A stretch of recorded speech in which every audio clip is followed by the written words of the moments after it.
तो चलिए आज हम लोग बात करने वाले हैं कक्षा 9 सोशल साइंस के 40 एमसीक्यू प्रश्न। और ये सभी प्रश्न आपके लिए बहुत ही महत्वपूर्ण था, जो कि 2 मार्च को होने वाले परीक्षा में ये प्रश्न पूछे जाएंगे। यानी कि ये वीडियो आपके लिए बहुत ही ज़्यादा महत्वपूर्ण होने वाला है अगर आप कक्षा 9 की एग्जाम की तैयारी कर रहे हैं और एक ऐसे वीडियो की तलाश कर रहे हैं जहाँ पे आपको सभी क्वेश्चन एक साथ मिल जाए। तो चलिए शुरुआत करते हैं हम लोग पहले प्रश्न के साथ। और यह रहा आपका पहला प्रश्न कि फ्रांस की क्रांति के समय राजा कौन था? फ्रांस का राजा कौन था? लुई 14वां, लुई 15वां, लुई 16वां या फिर नेपोलियन? तो फ्रांस का शासक उस समय कौन था जब फ्रांस का क्रांति हुआ था? तो उस समय वहाँ का शासक कौन था बच्चों? तो लुई 16वां। ठीक ना, फ्रांस की क्रांति के समय फ्रांस का राजा कौन था? तो लुई 16वां था। चलिए, बहुत सुंदर जवाब। अगला सवाल है कि रोटी और शांति का नारा किससे शुरू हुई थी? फ्रांस, रूस, जर्मनी या फिर इटली? तो रोटी और शांति का नारा कहाँ से शुरू हुआ था बच्चों?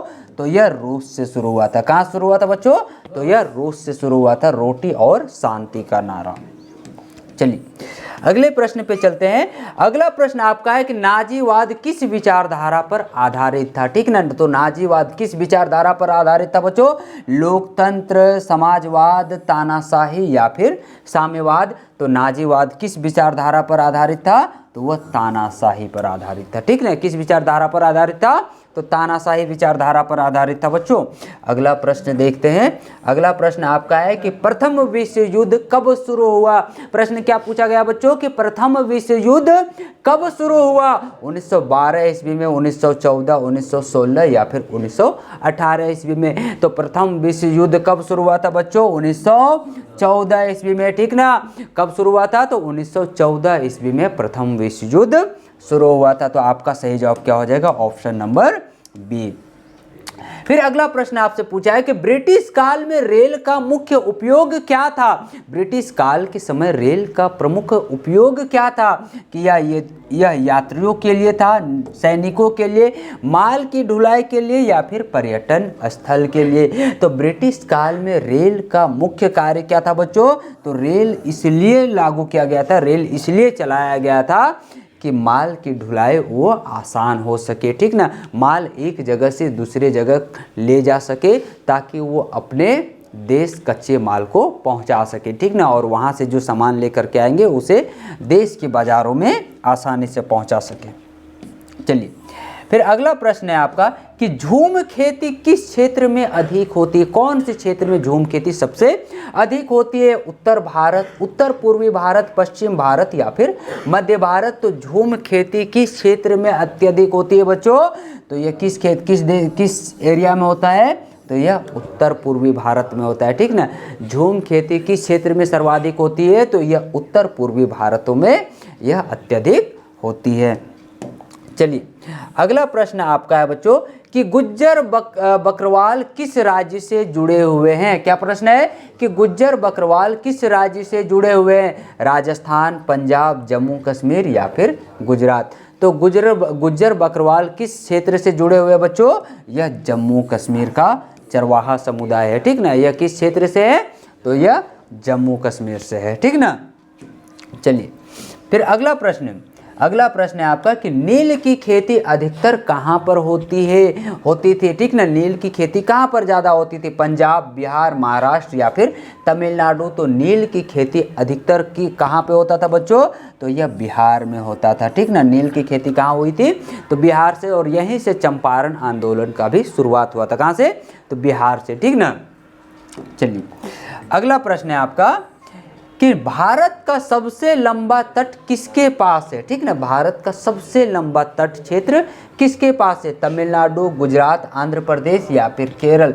तो भारत का सबसे लंबा तट क्षेत्र किसके पास है? गुजरात। ठीक ना, तट क्षेत्र का मतलब जो समुद्र का एरिया। तो हम देखते हैं कि गुजरात भारत के नक्शे में कुछ इस प्रकार से आता है, ये जो है, और यहाँ से ऐसे। ठीक ना, तो देखिए ये पूरा आपका समुद्री एरिया आ गया, ये एरिया आ गया, इसलिए सबसे ज़्यादा तट क्षेत्र किसके पास है? तो गुजरात के पास है। ठीक है, तो आपका ऑप्शन नंबर बी यहाँ पे क्या हो जाएगा? सही हो जाएगा। फिर अगला प्रश्न है भारत का समय किस रेखा से तय होता है? ठीक ना, भारत का समय कौन से रेखा से तय होता है? कर्क रेखा, विषुवत रेखा, देशांतरीय रेखा या फिर अक्षांश रेखा। तो भारत का समय किस रेखा से तय होता है बच्चों? तो यहाँ देशांतर रेखा से, ठीक ना। देखिए अक्षांश और देशांतर के बारे में हम लोग क्लास में भी इसे बात किए थे कि ये जो खड़ा खड़ा जो है इसको हम लोग कहते हैं देशांतरीय रेखा। इसको हम लोग क्या कहते हैं? देशांतरीय रेखा। और इसे हम लोग क्या कहते हैं बच्चों? तो इसे कहते हैं अक्षांश रेखा। इसे हम लोग क्या कहते हैं बच्चों? तो इसे हम लोग अक्षांश रेखा कहते हैं, ठीक ना। तो भारत का समय किस रेखा से तय होता है? तो यहाँ के देशांतरीय रेखा से तय होता है। चलिए फिर प्रश्न है कि अरावली पर्वत कहाँ पर स्थित है? अरावली पर्वत का भी कुछ दिन पहले कंट्रीब्यूट हुआ था। तो अरावली पर्वत कहाँ पर स्थित है? पूर्वी भारत, पश्चिमी भारत, उत्तर भारत या फिर दक्षिण भारत में? तो अरावली पर्वत कहाँ पर स्थित है बच्चों? तो यह पश्चिम भारत में स्थित है, ठीक ना। ये कहाँ पर स्थित है? तो यह पश्चिम भारत में स्थित है। चलिए अगला प्रश्न है आपका कि भारत की सबसे बड़ी नदी कौन सी है? भारत का सबसे बड़ा नदी कौन है? गंगा, ब्रह्मपुत्र, यमुना या फिर गोदावरी? तो भारत की सबसे बड़ी नदी कौन है बच्चों? गंगा नदी है, ठीक ना। सबसे बड़ी नदी कौन है? भारत में गंगा नदी है, ठीक ना।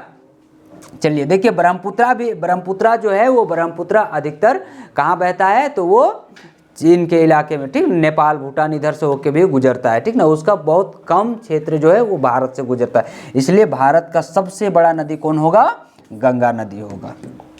अगला प्रश्न देखिए, अगला प्रश्न है मानसून की वापसी कब होती है? ठीक ना। मानसून आ जाता है जून में, लेकिन ये जाता कब है? जून, जुलाई, सितंबर या फिर दिसंबर में? तो मानसून की वापसी कब होती है बच्चों? तो ये मानसून सितंबर के महीने में ये वापस जाना शुरू कर देता है, ठीक ना। आता ये जून में है, जाता यह सितंबर में है, ठीक ना। भारत से यह वापस जाता है।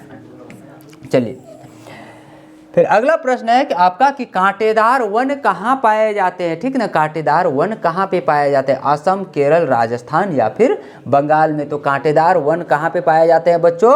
तो यह राजस्थान में पाया जाता है। देखिए राजस्थान में वर्षा कम होती है, ठीक है ना। राजस्थान में वर्षा कम होती है जिसके कारण से वहाँ पे बड़े बड़े पेड़ नहीं उगते हैं, वहाँ पे छोटे छोटे पौधे होते हैं, तो वो कांटेदार होते हैं, ठीक ना।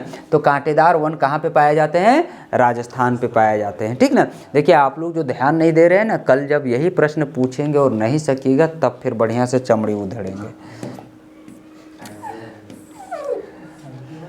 अगला प्रश्न, भारत की जनसंख्या में सबसे अधिक वर्ग कौन सा है? ठीक ना। भारत की जनसंख्या में सबसे अधिक वर्ग कौन सा है? वृद्ध, बच्चे, युवा या फिर महिलाएं? तो भारत की जनसंख्या में सबसे अधिक आबादी कौन सी पीढ़ी का है? तो युवा का है, ठीक ना। भारत में सबसे ज़्यादा जनसंख्या कौन सी पीढ़ी का है? तो युवा का है, ठीक ना। बच्चे और बूढ़े कम है, ज़्यादातर क्या है? युवा है। यहाँ पे 50 साल का राहुल गांधी भी अपने आप को क्या बताता है? युवा ही बताता है, इसलिए युवा का आबादी बहुत ज़्यादा है। अगला प्रश्न है कि साक्षरता दर किससे जुड़ी हुई है? ठीक ना। साक्षरता दर किससे जुड़ी हुई है? रोजगार, शिक्षा, स्वास्थ्य या फिर आय? तो साक्षरता दर का मतलब क्या है? पढ़ा लिखा। तो पढ़ा लिखा किससे जुड़ा रहेगा? शिक्षा से। यानी कि साक्षरता दर किससे जुड़ा हुआ है बच्चों? तो यह शिक्षा से जुड़ा हुआ है। चलिए फिर प्रश्न है आपका कि लोकतंत्र का जनक किसे कहा जाता है? लोकतंत्र का जनक किसे कहा जाता है? लिंकन, गांधी, अरस्तु या फिर प्लेटो?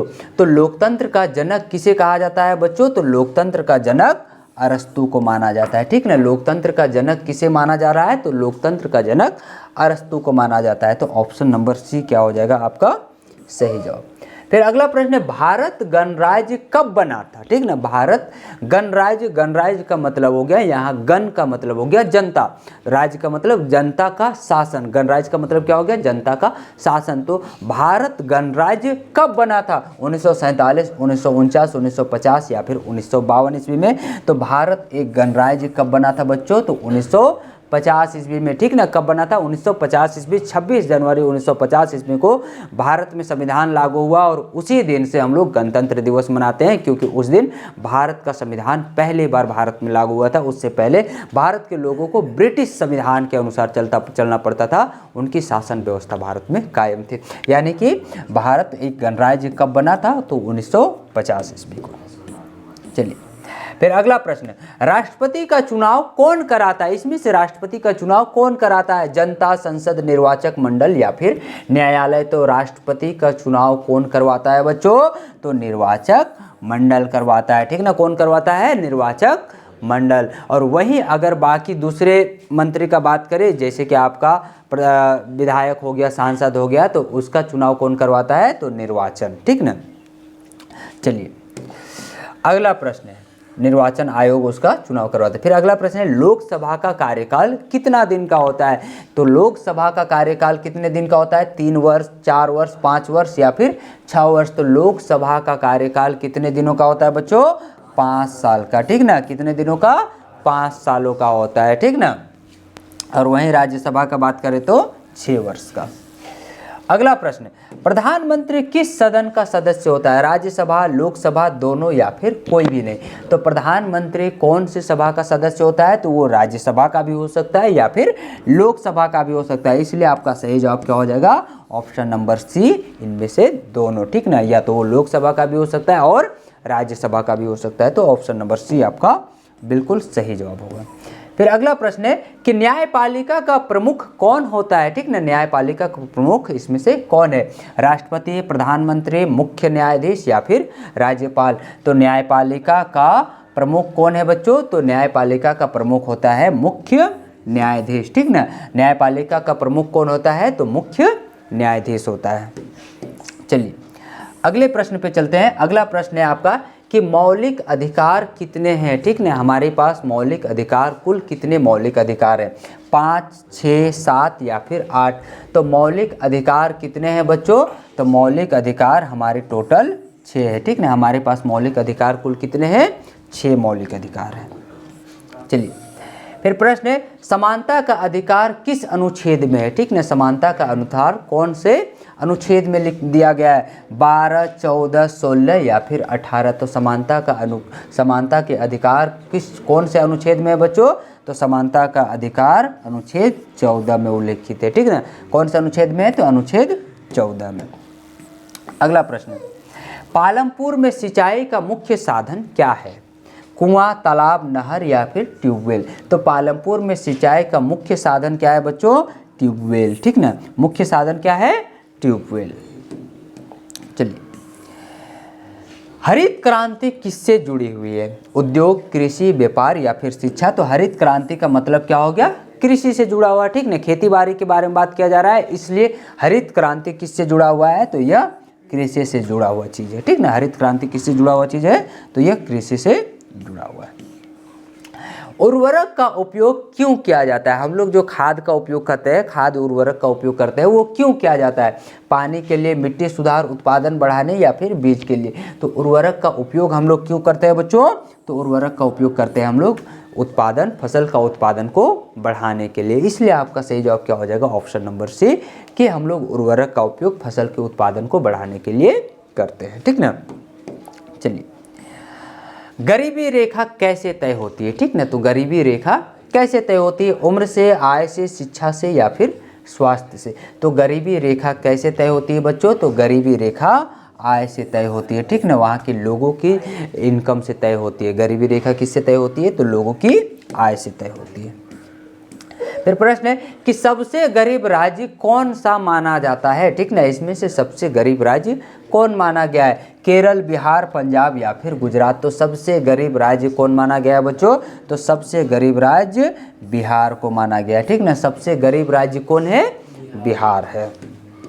चलिए फिर प्रश्न है कि मनरेगा कितने दिनों का रोजगार देता है? तो मनरेगा कितने दिनों तक का रोजगार देने का गारंटी देता है? तो कम से कम 100 दिनों की रोजगार की गारंटी देता है, कि अगर 100 दिन किसी व्यक्ति को अगर रोजगार उपलब्ध नहीं करा पाया तो गवर्नमेंट उसे बेरोजगारी भत्ता देगी, ठीक ना। इसलिए मनरेगा कितने दिनों की रोजगार की गारंटी देती है? तो 100 दिनों की। फिर अगला प्रश्न है कि खाद्य सुरक्षा का अर्थ क्या है? खाद्य सुरक्षा का अर्थ क्या है? मुफ्त भोजन, सस्ता भोजन, सभी को भोजन या फिर समय पर भोजन? तो खाद्य सुरक्षा का अर्थ क्या है बच्चों?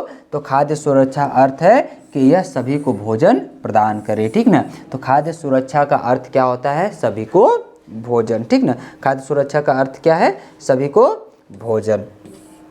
चलिए, FCI का पूरा नाम क्या है? ठीक है, FCI का full form food company India, food corporation India, food council India या फिर फूड कंट्रोल इंडिया।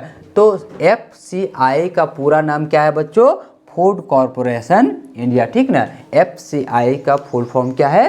तो food corporation India. Option number B आपका क्या हो जाएगा? बिल्कुल सही जवाब होगा। फिर प्रश्न पूछा गया है कि बफर स्टॉक कौन बनाता है? ठीक ना, बफर स्टॉक कौन बनाता है? किसान, सरकार, व्यापारी या फिर बैंक? तो बफर स्टॉक कौन बना रहा है बच्चों? तो बफर स्टॉक सरकार बनाती है। ठीक ना, बफर स्टॉक कौन बनाती है? तो बफर स्टॉक सरकार बनाती है। तो आपका ऑप्शन नंबर बी क्या हो जाएगा? बिल्कुल सही जवाब होगा।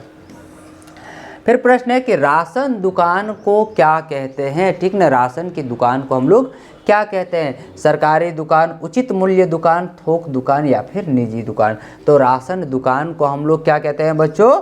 उचित मूल्य दुकान। ठीक ना, क्या कहते हैं? उचित मूल्य दुकान। वो उचित मूल्य मतलब जो दाम में उसको भी फायदा हो, उसको भी उसका भी घर द्वार चले, वही दाम में वो उसे बेच रहा है। ठीक ना, इसलिए हम लोग उसे क्या कहते हैं? उचित मूल्य दुकान।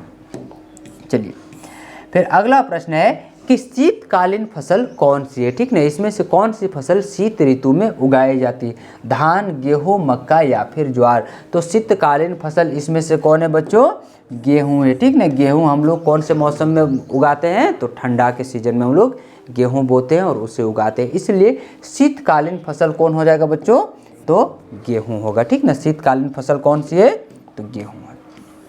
अगला प्रश्न, खरीफ फसल कब बोई जाती है? ठीक ना, खरीफ फसल कौन से ऋतु में बोई जाती है? देखिए, हम लोग फसल के बारे में जानते हैं, फसल 3 प्रकार का होता है। एक हो गया खरीफ फसल, एक रबी फसल और एक जायद फसल। तो हम लोग रबी फसल के बारे में जानते हैं कि रबी फसल ठंडा का सीजन में बोया जाता है और जो खरीफ फसल है वो बरसात के आगमन के समय में बोया जाता है। तो खरीफ फसल कब बोई जाती है? मार्च, जून, सितंबर या फिर नवंबर में। तो खरीफ फसल कौन से महीने में बोया जाता है बच्चों? तो जून में। ठीक ना, जैसे आपका हो गया धान, हो गया मकई, मूंगफली, अरहर। ठीक ना, तो ये सभी कौन सी फसल है? तो ये सभी खरीफ फसल है। ठीक ना, चलिए अगला प्रश्न देखिए, रबी फसल कब काटी जाती है? ठीक ना, रबी फसल की कटाई कब की जाती है? जनवरी, मार्च, अप्रैल या फिर जून में? तो रबी फसल की कटाई कब की जाती है बच्चों? तो रबी फसल की कटाई अप्रैल में की जाती है। कब की जाती है? अप्रैल में। ठीक ना, चलिए अगला प्रश्न है, भारत का राष्ट्रीय वृक्ष कौन सा है? ठीक ना, भारत का राष्ट्रीय वृक्ष कौन है? पीपल, नीम, बरगद या फिर आम? तो भारत का राष्ट्रीय वृक्ष कौन है बच्चों? तो बरगद। भारत का राष्ट्रीय वृक्ष बरगद है। ठीक ना, राष्ट्रीय वृक्ष क्या कौन है? बरगद है। अगला प्रश्न, भारत का राष्ट्रीय पक्षी कौन है? तो ये तो सभी को जानते हैं कि भारत का राष्ट्रीय पक्षी कौन है? मोर है। ठीक ना, कौन है? मोर है। चलिए, फिर अंतिम प्रश्न है आपका कि भारत का राष्ट्रीय फूल कौन सा है? तो भारत का राष्ट्रीय फूल क्या है बच्चों? कमल का फूल। ठीक ना, भारत का राष्ट्रीय फूल क्या है? कमल का फूल है। तो अभी हम लोगों ने 40 MCQ प्रश्न देखे और ये सभी प्रश्न आपके लिए बहुत ही महत्वपूर्ण था। तो फिर मिलेंगे हम लोग नए वीडियो में, तब तक के लिए धन्यवाद।